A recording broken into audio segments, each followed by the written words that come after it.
Kad sam bila mala, od jedne žene iz komšiluka smo dobili cverglana, belog cverglana, koji se zvao Stevica.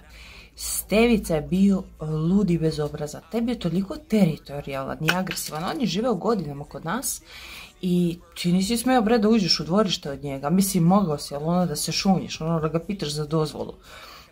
Posle 2-3 godine smo nabavili drugog nekog petla, mislim da se zvao Milorad ili tako nešto, Milovan ili Milorad, nisam sigurna, mislim sve moje životinje imaju lep tretman, tako da ako se neko od vas tako zove, da znate da je to iz ljubavi dato.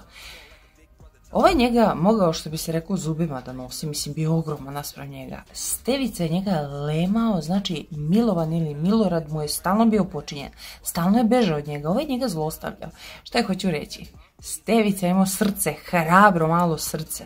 On je godinama živao, kasnije nas je prestao napadati, bio je malo, mislim, unormalio se, valjda je ostareo pa nije imao toliko snage, ali hoću reći, budi Stevica za kraljevstvo nebesko. Ima jedan stih koji kaže, samo siledži osvajaju kraljevstvo nebesko. Znači ne možeš da budeš njanjav, moraš da se boriš za Boga, moraš da pokažeš da ga voliš, moraš. Jel tako piše? Samo siledžije osvajaju kraljevstvo nebesko. Kad se zacopaš, ništa te ne može zaustaviti. Znači nemoj da se izgovaraš. Ako voliš Boga, to će si vidjeti.